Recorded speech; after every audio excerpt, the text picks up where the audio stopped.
So on today's episode, we're exploring the fifth theme of the Alternative Orthodoxy, which deals with the separate self.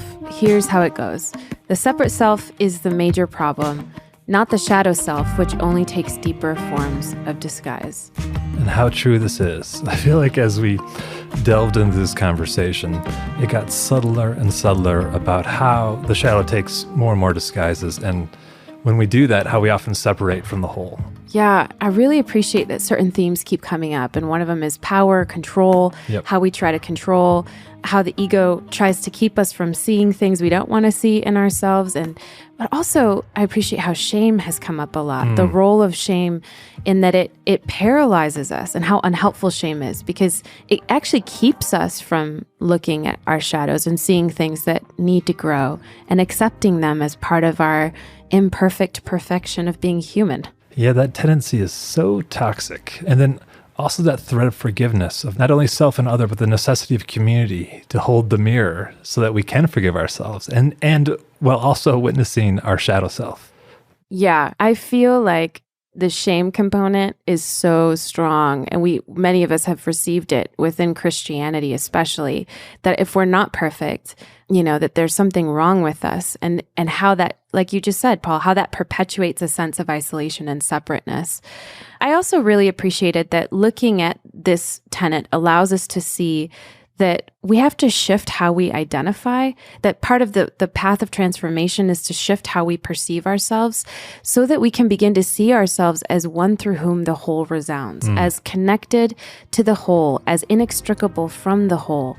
And when we live from that place, it's actually easier to look at our shadow, right? Because we're not so flattened by the fact that we make mistakes. Yeah, and it frees us to live as one unique part of the whole, to be a part of that diverse body and not feel like we have to conform to or be part of something that's just completely uniform without that distinction of who we are and what we're called to be. That's right. So with that, we hope you'll enjoy this episode on the separate self, the fifth theme of the Alternative Orthodoxy.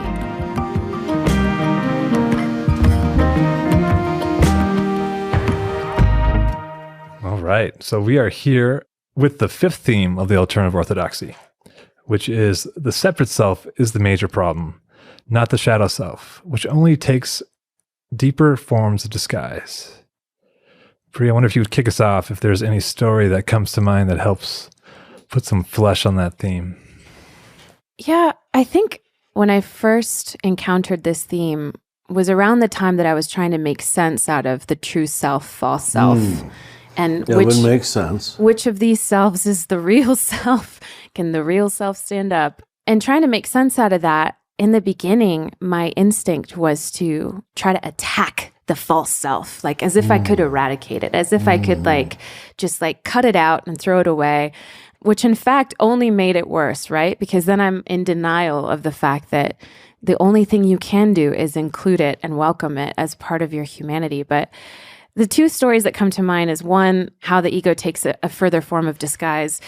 I went through this phase when I first encountered this path where I turned contemplation into the new righteousness to the point where I went through this phase that I call contemplative frumpy phase, where I thought it was my job to wear really baggy clothes that were handed, secondhand clothes. And I dyed my hair brown, and I kind of just went into this place of the more frumpy I was, somehow the more contemplative I was, and the holier I was.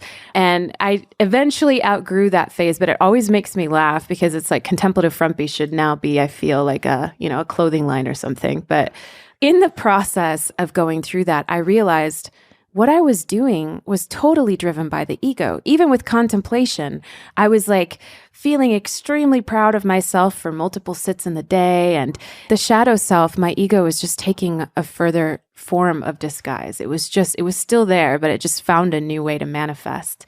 And the thing that shifted it for me was when I went to a symphony performance, all of a sudden it kind of struck me, this idea that it's not that we have to cut parts of ourselves away, but rather to see each of ourselves as an instrument, as a part of the whole, And that if I live from that sense of wholeness, of belonging to that wholeness, then I don't have to move into that self-righteous game of cutting pieces and parts of myself and shoving them away as if they're evil and wrong, that tends to perpetuate the cycle of this anyway.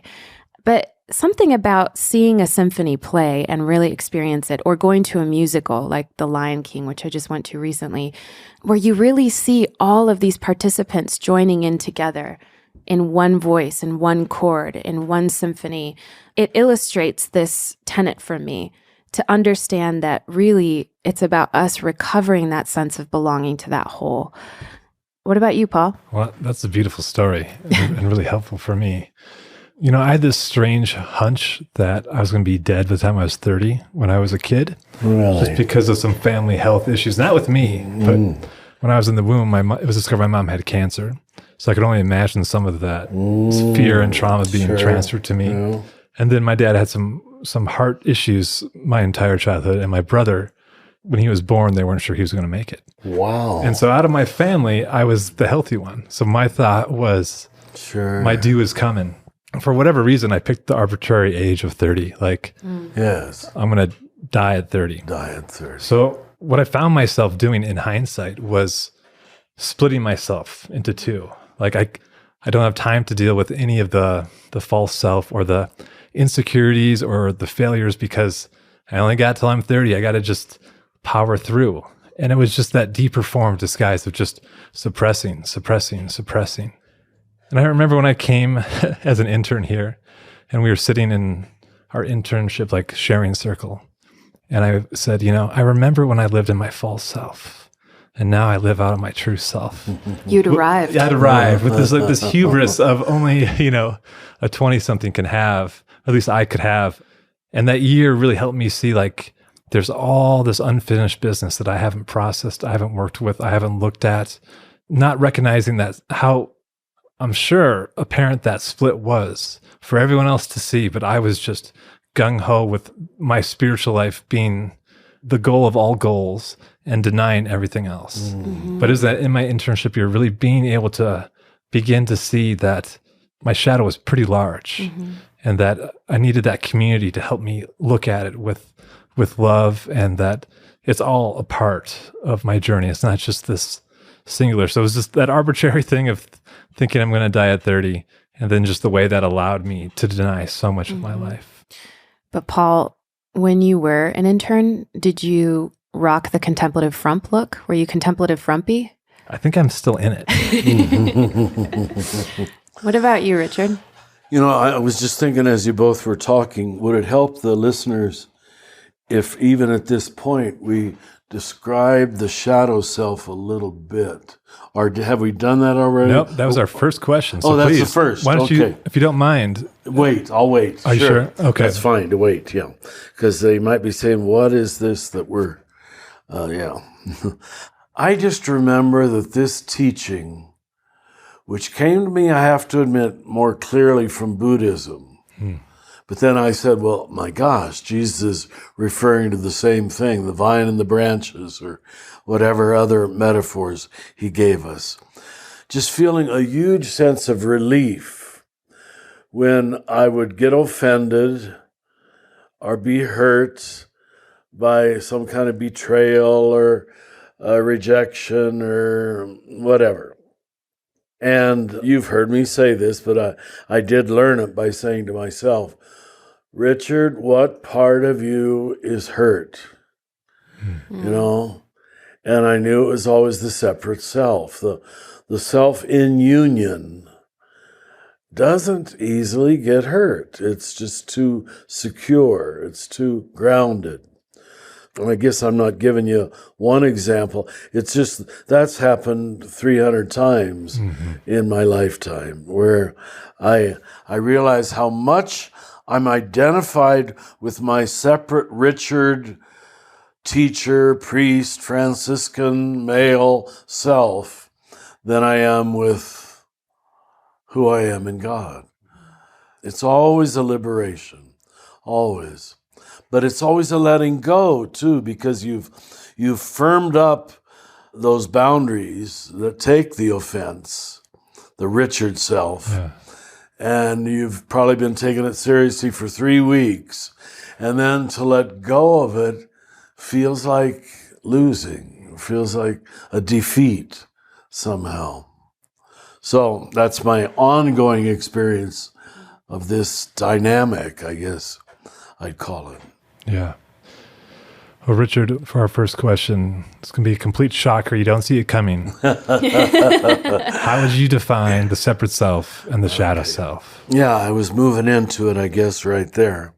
So the separate self is the self that really believes, and we're really programmed to do this, so there's nothing evil about it. I experience my body as sitting over here, and yours is sitting over there, that I am me and you are you. So God expects us to fight our way out of this paper bag.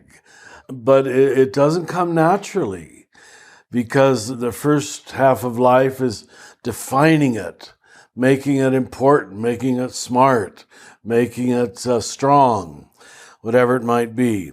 But if you persist in that too much, I'll say by the second half of life, a lot of things start going wrong. The big one being you can't love. You really can't. You can't have empathy. You can't feel other people's sadness or pain. Now, if you're really hardened in that identity, you don't even know that you can't do those things. You think everybody is that way. In individualistic America, it's easy to persist in that for a long time, because it feels, the competitive nature of our culture allows that to continue sort of unquestioned. Well, of course, it's you against him and her against you. Something has to put a crack in that facade, in that vessel that you've so meticulously constructed. Now, if you're real practiced at plastering it up again, you'll put off transformation a long time. Now, that's just a starter, but I want to quickly jump to the shadow self, which is even harder for people to understand, because, of course, we use the word shadow in different ways. But ours is largely a Jungian way. Carl Jung, I think very helpfully, described the shadow as that self which is there, but you don't want to see it. It's hidden in the shadows. It's unacceptable to your public persona, to your public image that you've projected to the world, or even to that's even to yourself. If you hold on to it too tight, you believe your own press. By 30, this is true. And you normally don't realize that whole parts of it aren't true at all. Oh, that's very, very humiliating to recognize that, because it's always something that didn't fit in with my public persona and my private self-image. So shadow work is crucial to becoming whole, crucial to growing up spiritually or even psychologically. And you all need mirrors. I think that's why most of us are called to marriage, or at least in-depth, persistent relationship, because we need mirrors to say, honey, you're not really what you think you are. Oh, I am too. Well, maybe you are some days. The shadow self doesn't die easily. It, as we say here in the description, it only takes deeper forms of disguise. I have sought to be a poor Franciscan all my life, and remember when I was a young man, a young friar, I'd empty out my room every 6 months and get poor again. I just had to recognize that less and less, but it's still true. I do like nice things, not exaggeratedly nice things, but just things that are beautiful, things that are tasteful, restaurants that are well appointed, and food that is. I do like that. So when people treat me to it, I get rid of my shadow love it by saying, well, he paid for it. Because he paid for it and bought me this expensive meal. It's okay to eat it. And it is.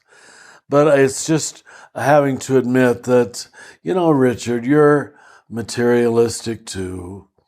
And you're soft and comfortable too. I don't need to hate myself for it.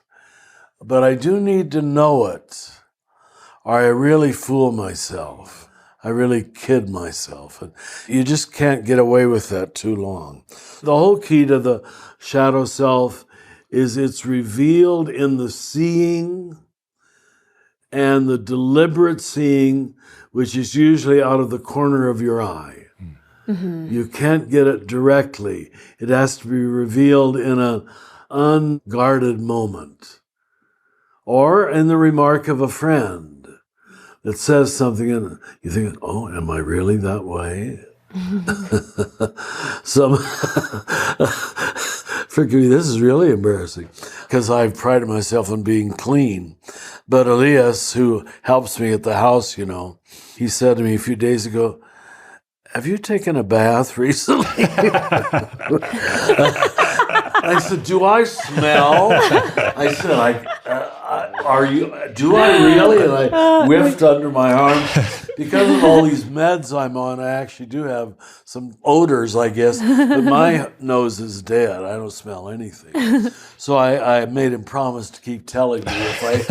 These are the gifts of community. Yeah. No one wants to think they're smelly. Isn't that wonderful? It isn't really a moral evil to be smelly. Right. But it's shadow. It's just I'm an inferior person if I stink. That's so you have permission too. If I smell, let me know.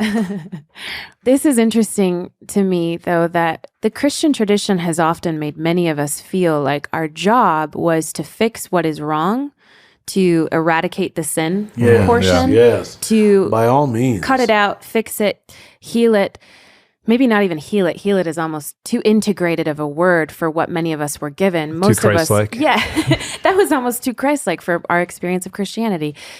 And what I hear you saying, Richard, is that essentially in this tenet, that the problem isn't that we sin or make mistakes or miss the mark or have a shadow or have stuff going on or are in process. That's not the problem. But that essentially the problem is that we perceive ourselves as separate from each other and the whole. Yep.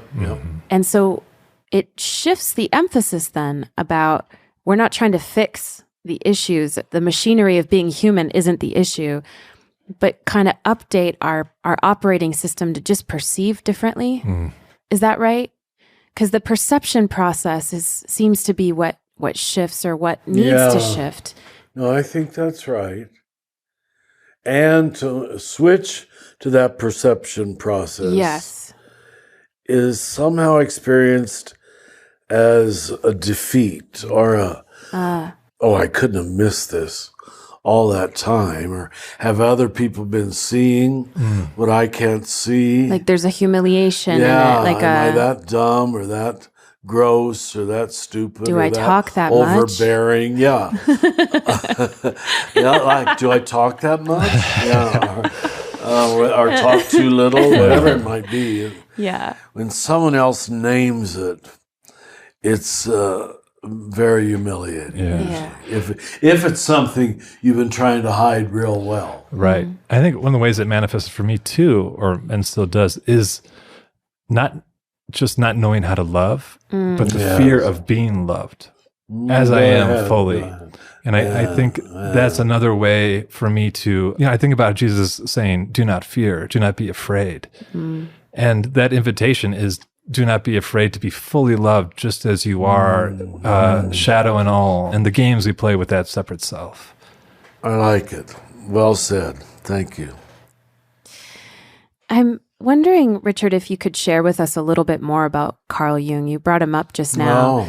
but obviously the shadow language comes from his work. How would you describe his core contribution and how it's influenced you on this tenet? I'd have to say in a major way. If I'd list, now don't ask me the other four, but he's one of my 5 great teachers. I can remember I had read the name in works of philosophy and psychology, but never read any of his books. And when I was in college at Duns Scotus in Detroit, I remember taking one of his books off the bookshelf and just paging through it and knowing I was on to something that was deeply true. I wish I could remember which of his themes it was. I don't know that I do remember, but the ones that still are with me today are his notions of the anima and the animus, the female part of a male and the male part of a female. I just said, yeah, that's true. And then his notion of archetypes. And you've heard me quote this so often, that we create the images that the soul needs to see for its own transformation. And I think being raised a Catholic and at this beautiful old medieval Duns Scotus College where there was art everywhere, I had just lived in the midst of this kind of beauty. And I wondered, why do some pieces of art just fascinate me? I want to look at them whenever I pass by. And others mean nothing whatsoever. So archetypal truth, which was connected to his notion of the unconscious, that most of what we do is unconsciously motivated. I knew that was true. And we have this expectation that we're all fully aware. It was obvious to me hardly anybody's aware by the way they deny and project. And then I reverted to Freudian terms like projection and so forth to explain what Jung was seeing. He always struck me, after I'd read a bit of Jung, as a man who must have been a believer. And his great disappointment in Christianity was it was so external.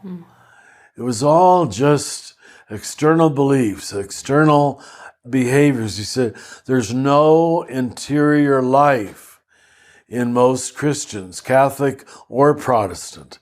I said, yeah, that's become central to my whole life, that recognition of the necessity of interiority to balance out so much externalized morality and externalized religion, externalized liturgy, externalized notion of priesthood or ministry. And then, of course, this massive notion of the shadow self. Just that someone would clarify for a largely moralistically trained Catholic that the shadow self is not the bad self. And I didn't believe it because he said it, but because he said it, I was able to believe what I knew to be true at a deeper level. Yes, he's right. And in all these, there must be one or two more, that he named things by giving words to what I intuitively suspected. I remember when I taught in Switzerland several times, and they took me to places where he'd worked and taught and written, and I felt I was walking in a sanctuary. It was just, he really evoked for me the meaning of holiness. And yet here I recognized most Christians thought of him as a pagan, an esoteric, as the Germans call him. And in fact, even in Switzerland, when I would quote him, I found out again and again, he wasn't that popular. He wasn't that well known. Even here he was one of their own, but there was a resentment about him. And I think it's because of his rather harsh criticisms of Christianity. So they just didn't read him. But they were very fair, really. And then, the other thing, I used to teach when I was in charge of the youth community that became New Jerusalem in Cincinnati.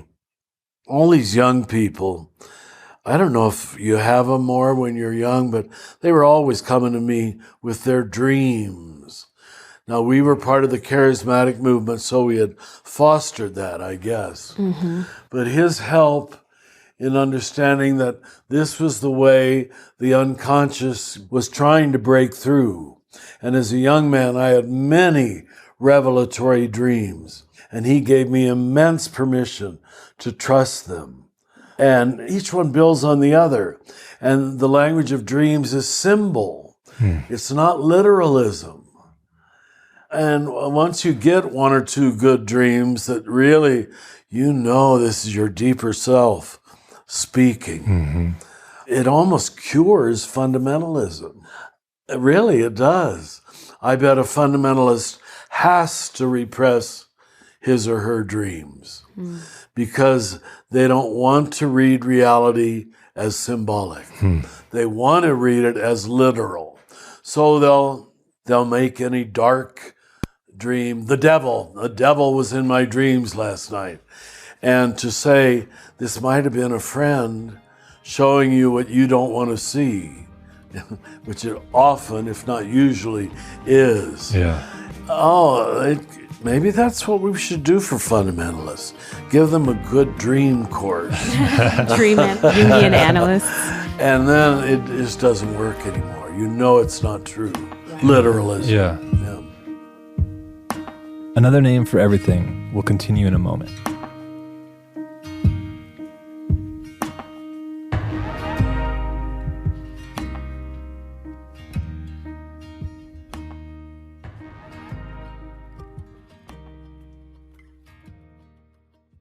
I took a class at Creighton on Jungian psychology and Christian spirituality.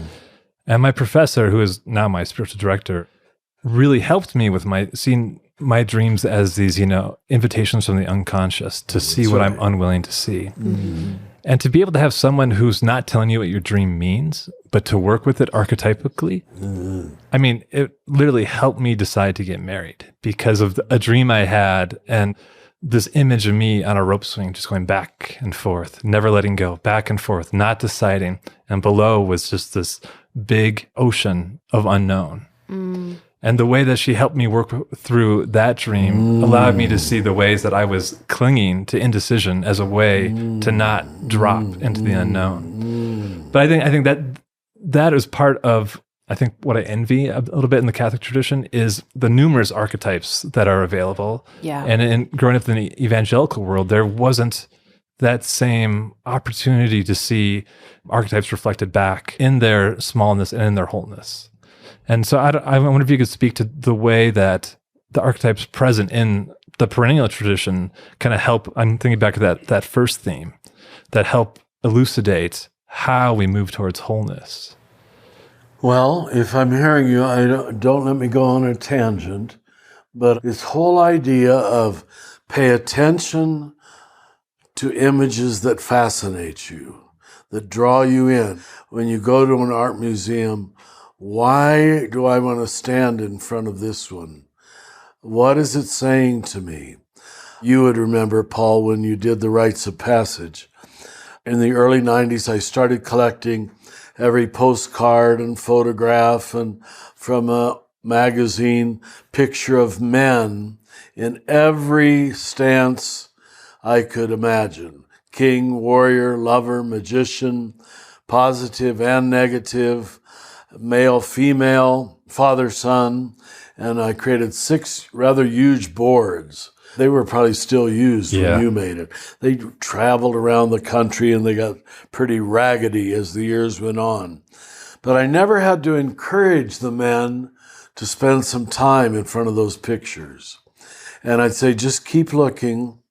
Why do you keep returning to the warrior board? You're probably a warrior archetype. Or you're trying to discover it because you've rejected the warrior archetype, part of your soul. And of course, the most popular board was always the father-son, because so many men began their men's work by bemoaning necessarily a poor relationship with their father, and they longed for some deer pictures. But again, I'd always have on the board both positive and negative. So I have no doubt to this day, and that has been continued in Czech Republic, Ireland, Australia. They've all created their archetype boards, as they call them, because they saw, my God, it evokes the unconscious.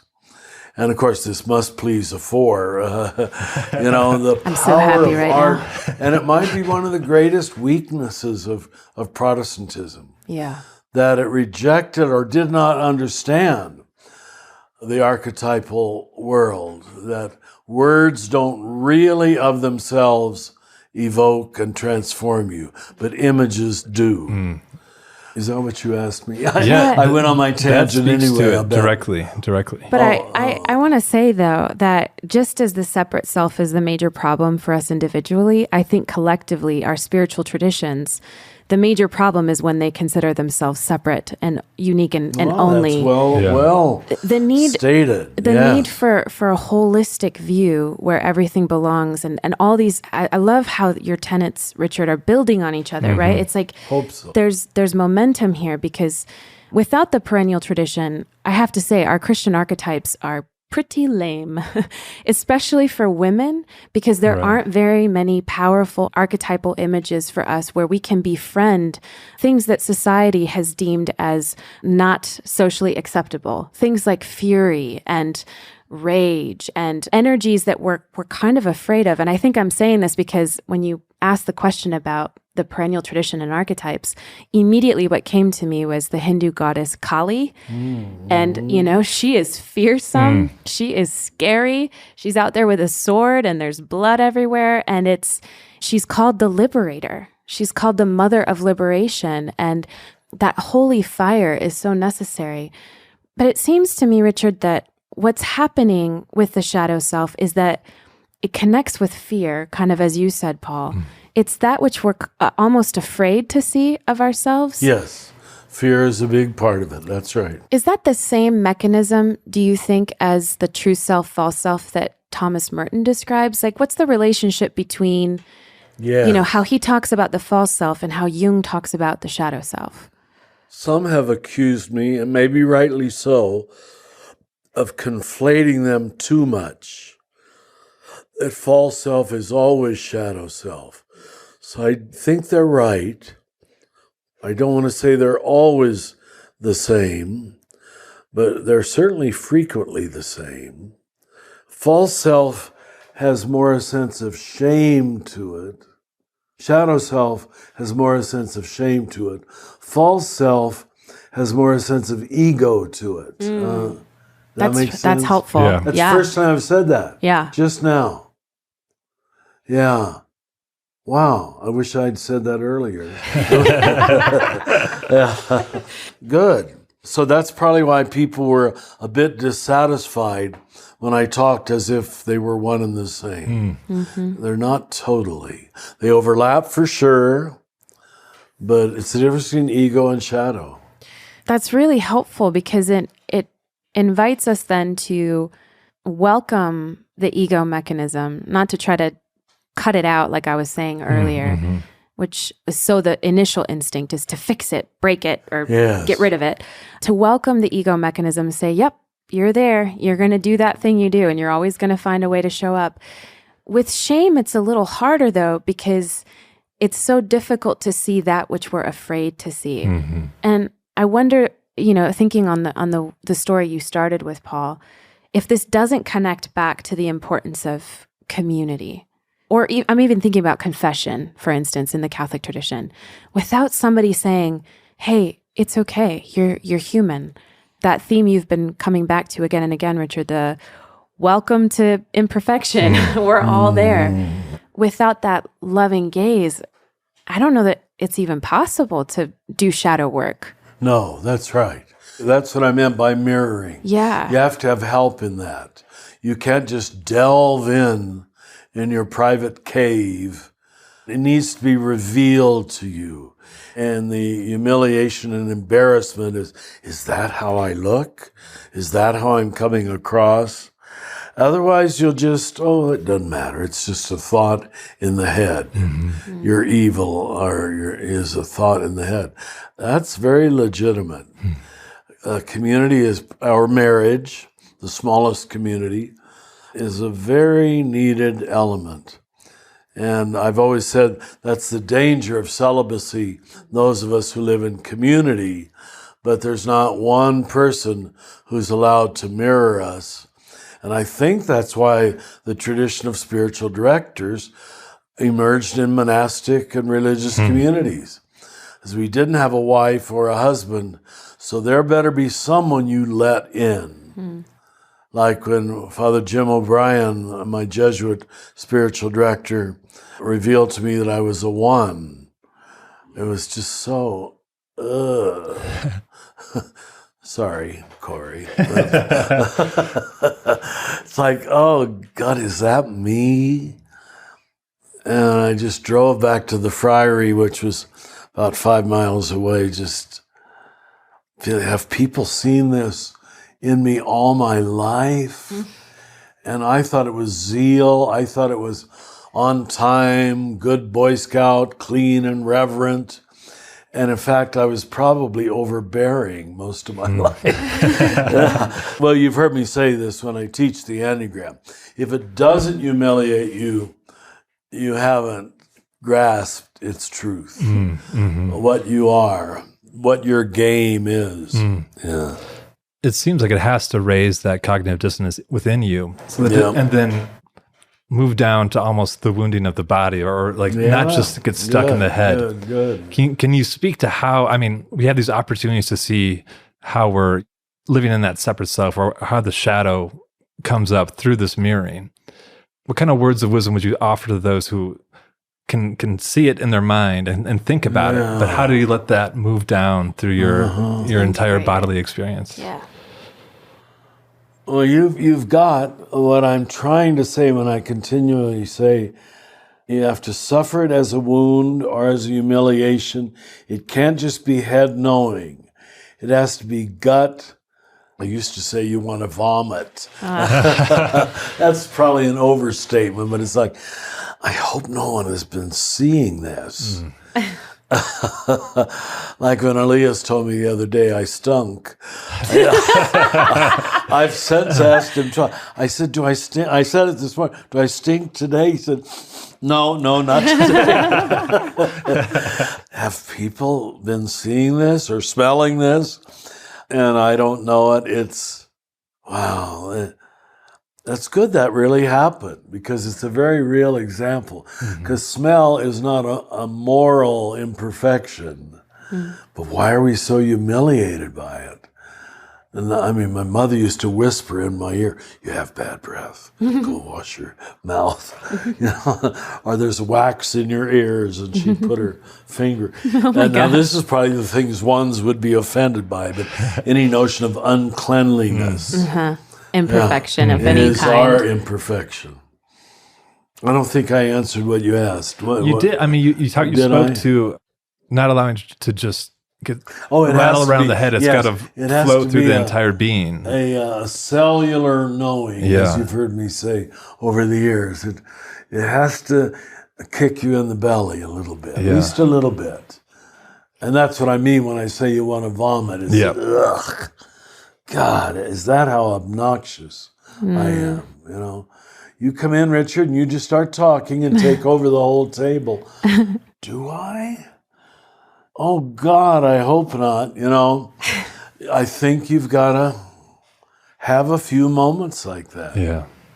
And it's a true friend who will say that to you with love, privately, preferably, not at the table where you have to suffer the group humiliation. And for you both as parents, this is important to your kiddies. You're the first mirrors that say, now, sonny boy. Well, and to do that without shaming. Without shaming them. That's the key, because when we shame each other, we perpetuate the problem, and we make each other feel more isolated, more separate, more alone.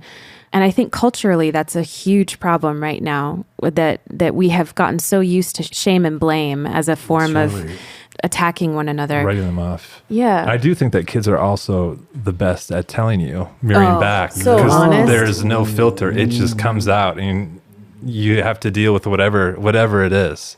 I mean, not to keep going with this stink metaphor, but the number of times my daughter's just said, "Dad, you stink." Oh, really? You know? I love it. And it's just, there's no filter. It's just, this is what's happening. Mirroring from the youngest ones. Yeah. Are you sure she was saying that like from a physiological standpoint and not just like a general? Just a general stance in life, I'm kidding. spiritually, physically.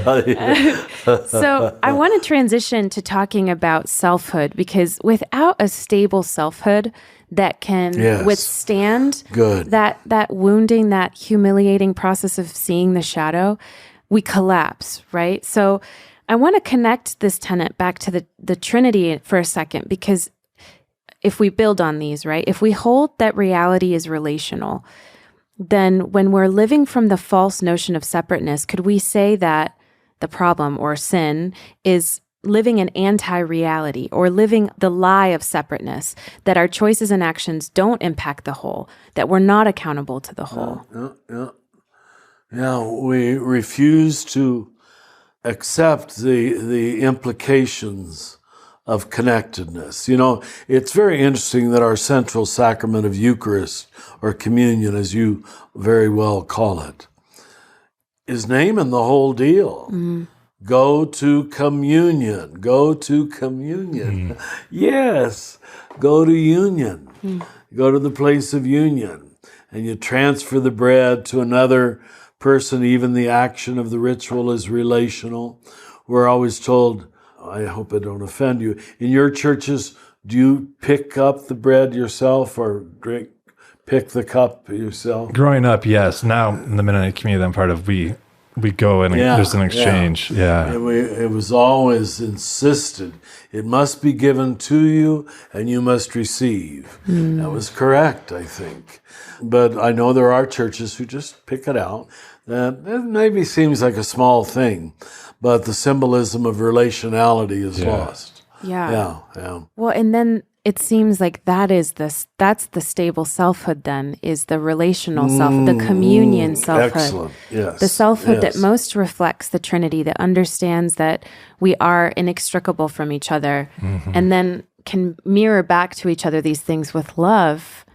So it's almost like that the work of seeing the shadow is to move deeper into relationship. Yeah.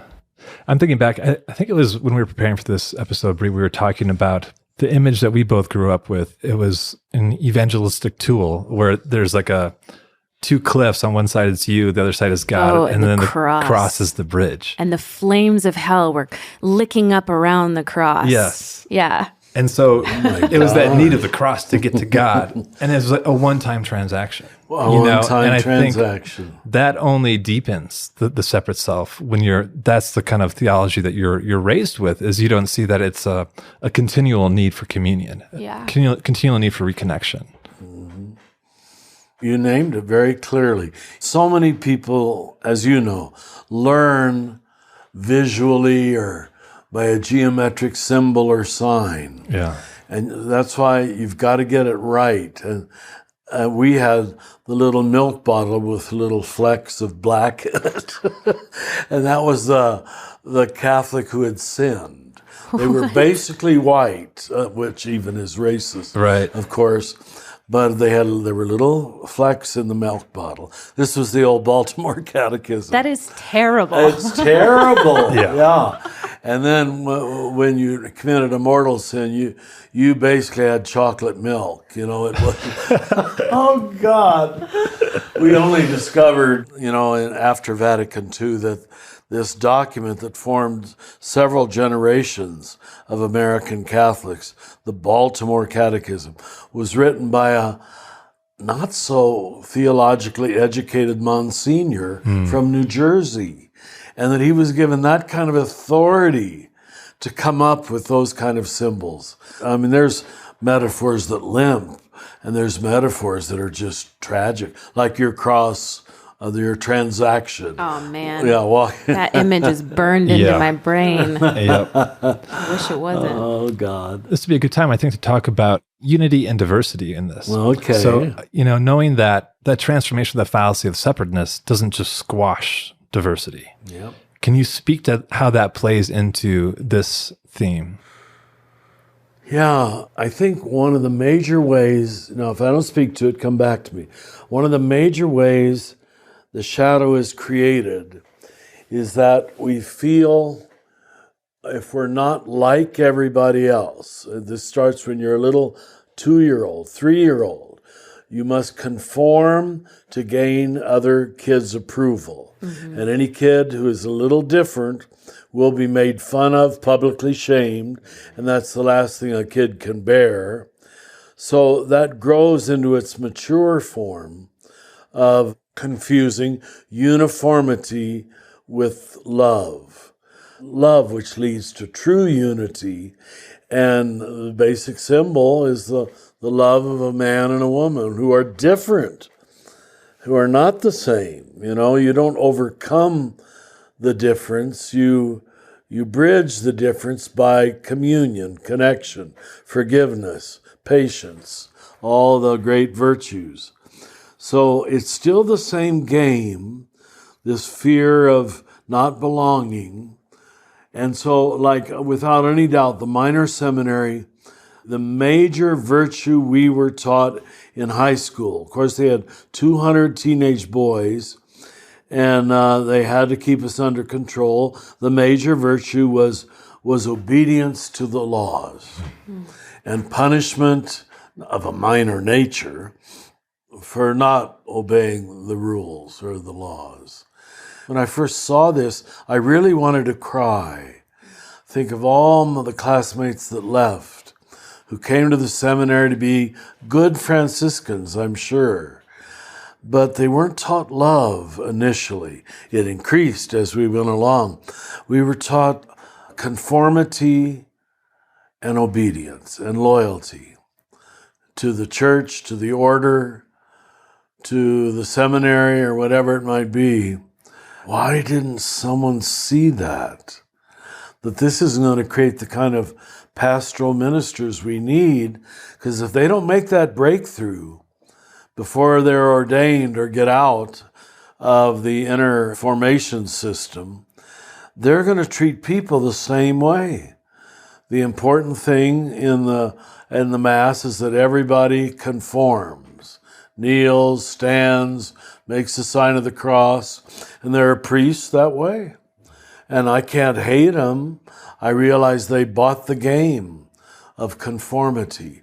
So to distinguish conformity from unity is to distinguish it from uniformity. Did I say that right? Yeah. Why does uniformity become the substitute for unity? Unity applies to things that are disparate or separate. Uniformity is trying to pretend that's all you can do. Pretend you're all the same. I always think of it when I see soldiers marching. Mm-hmm. My God, and every country does it.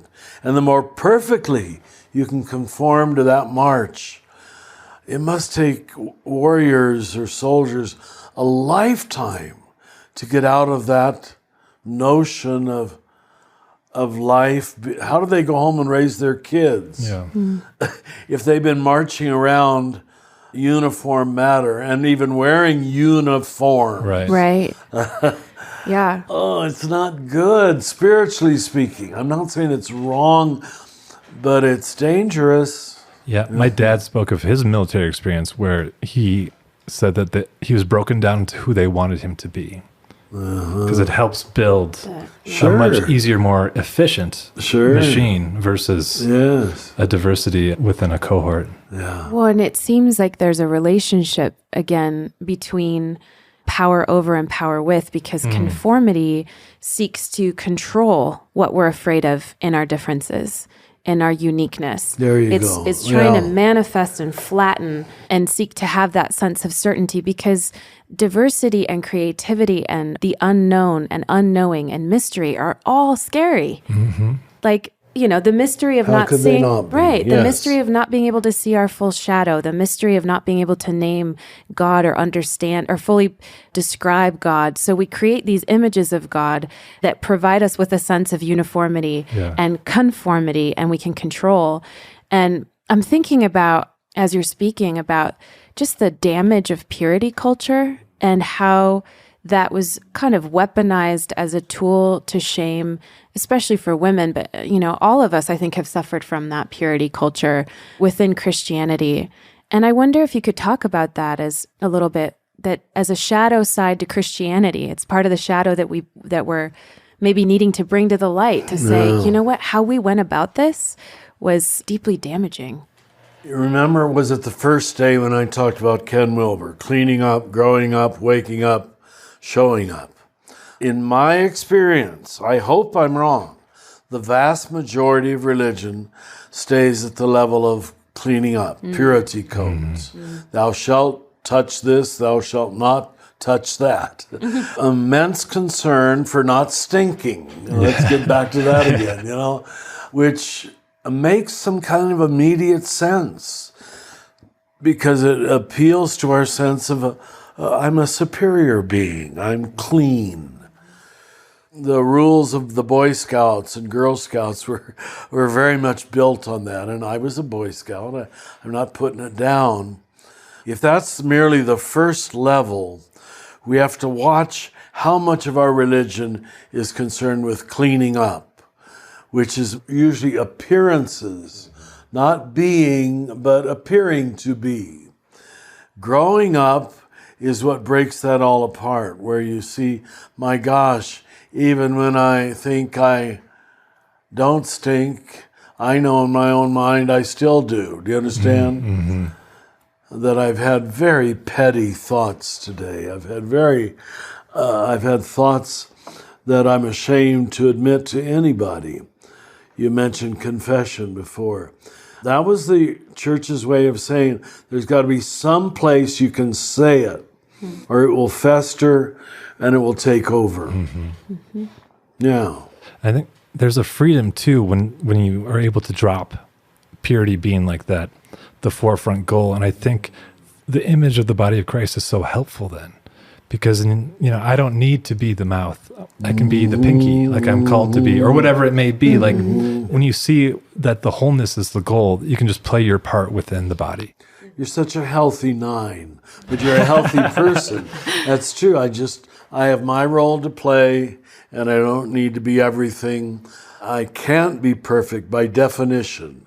I am a mouth in my case, and I'm not a whole bunch of other things. Don't hate me for it. Don't hate you for it. Yeah. It's wonderful liberation, wonderful freedom. Well, and Richard, you just used the word person, which is so helpful, because I feel like the way that Cynthia Bourgeau and Ilia Delio, as students of Teilhard, talk about personhood as the goal, and what they mean by that is one through whom the whole resounds. Resounds? Yeah, so the personare of like the one through whom. Personare, yes. I just use Latin, Richard. Yes. You're in the Just- club. Good Ding. little Baptist girl using Latin. But that seems to be what this tenet is pointing us to, that the gift of wholeness, and what Ilya says, whole making is our goal. That the waking up and showing up is us awakening to our full personhood, that we can be ones through whom the whole resounds, and allow that resounding to soften the edges of our imperfection and allow us to just be imperfect, because we are, as you said, Paul, the body of Christ. But as we close on this really, really powerful tenet, how do we practice this one, Richard? How do we take one step further into being one through whom the whole resounds? First of all, I'm very glad you introduced that word resound. I don't think I've used that much, and the way you described it makes sense to me. That's good. When I don't need to exaggerate my specialness, my separateness, and my superiority, the 3 S's I call them, then I can fall back into the hidden wholeness, where we share a whole bunch of things in common that are much better than my separateness, my superiority, and my specialness. But we don't know that till we've done it a few times. We have to let our humiliations properly humiliate us. And by that I mean, unless the single grain of wheat stops becoming a single grain, it cannot bear much fruit. That 12:24 of John. I think that's what he's saying. That we're all shelled. We have to Now, die. that shell has to break open and recognize it has to send out tentacles or roots into the surrounding soil and draw life from different sources, the dirt and the sun, and then, only then can it grow.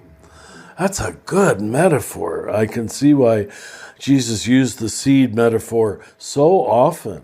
Of course, he lived in an agricultural culture where it was all around him, the planting of seeds and so forth. So, yeah, just let your humiliations properly humiliate you. Now, for me, really, and this is why I'm a bit worried about not journaling anymore, the way I would let that soak in for years was journalizing about it.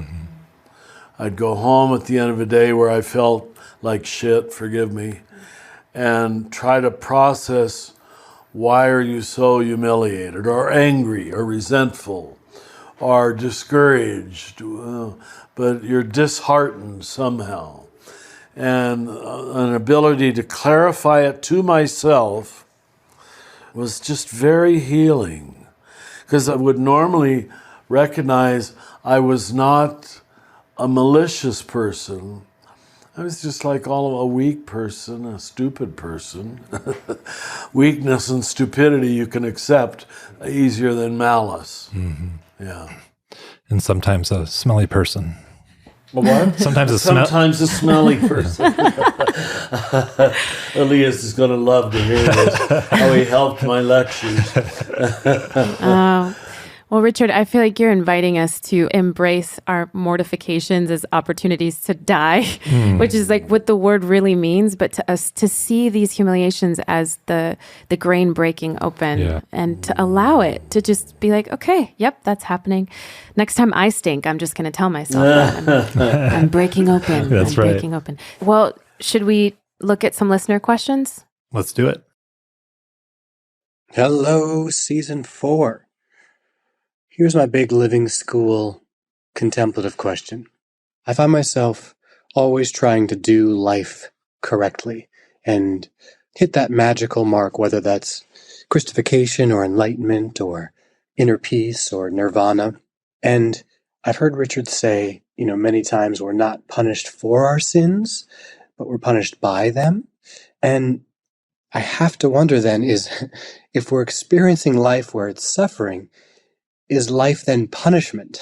And I don't believe in a punitive God, but if we're experiencing this, is this sort of some form of karmic punishment for our sins?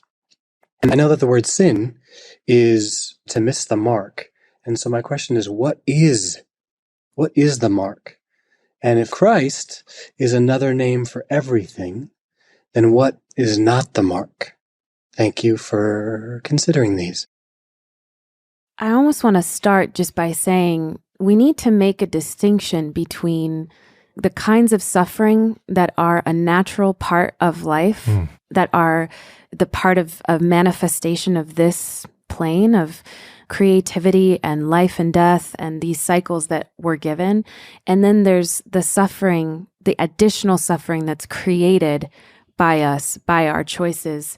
And I feel like I almost just want to just interject that as a way to begin the conversation, because to say that maybe, or to the question of, are we all suffering in a karmic way? Is life itself on this planet because we're sinful? I think that makes us separate away from the shadow reality of this plane of existence. Death is part of this. Suffering is part of this. our world operates with a certain amount of chaos theory, but that doesn't necessarily mean that it's a form of punishment. Yes. But rather just something that we have to embrace as the way things are. As you said, there's an absurdity to it, but we have to have that long, loving look at the real that can say, okay, instead of fighting it, let's work with it. That's where I wanted to go with it. Yeah, that's beautiful, Brie. And what came up for me was thinking about living out of the separate self is a form of suffering. Like when we're disconnected from the whole, then we almost feel it so much more deeply because we're not connected to God, to ourselves, to community. It's a projection of who we think we should be. That's what jumped to my mind. We got to carry the blame, the price you pay for being separate. Is you got to carry the whole burden of sin. I did it. When in fact we did it. At least that's what I'm trying to say in my new book on evil. And that evil is a collective notion. I'm sorry, go ahead. Well, what I appreciate about what you just said, Paul, is that it kind of gets at his question about sin then. Sin, missing the mark, would be when we live out of separateness, when we live in anti-reality, when we live in a way that denies that our choices have consequences on the whole body of Christ, or that we're a part of the whole body of Christ, therefore we're accountable to the body of Christ. That helps me a lot, Paul. I'm grateful you said that. I do want to repeat that I think the most simple, wonderful metaphor for this whole theme is John 15, the vine and the branches. Just read it over once in a while. It's there very explicitly. Cut off from the vine, you can do nothing. Wow. That's strong. And understood in a literal way, it could probably create problems, but in a symbolic way, it's deeply truthful. Don't separate from your source. Don't separate from the other grapes on the same vine. One of my favorite songs is a song called China by Greg Brown, where he talks about being in a relationship. It says, but where are you? You're off in China. When are you going to come home? And that separateness that we can feel within a relationship where you're both there, but one of you's disconnected. Yeah, you're offline. And that song always rings true to the vine and the branches. What happens when you're disconnected? And others just saying, when are you going to come home? Thank you, Richard. Yeah, thanks, Richard. That's a beautiful way to end on that meditation. Because people might think this is mere psychology. So let's just pull it back to Jesus, which is our central reference point. Jesus was a magnificent psychologist 2,000 years ahead of the discovery of the science of psychology. Okay. And even the same with the shadow. His idea of the speck in your brother's eye and the log in your own. There's projection. It's really amazing. His transcendent knowledge that foresaw things that we didn't talk about for centuries. With that clarity. It all goes back to Jesus. Jesus, I mean, it's true. We don't have to throw anybody else out. That's right. We've got it. And that's it for today's episode of Another Name for Everything with Richard Rohr. This podcast is produced by the Center for Action and Contemplation, thanks to the generosity of our donors. The beautiful music you're listening to was brought to you by Will Reagan. If you're enjoying this podcast, consider rating it, writing a review, or sharing it with a friend to help create a bigger and more inclusive community. To learn more about Father Richard and to receive his free daily meditations in your electronic mailbox, visit cac.org. To learn more about the themes of the Universal Christ, visit universalchrist.org. From the high desert of New Mexico, we wish you peace and every good.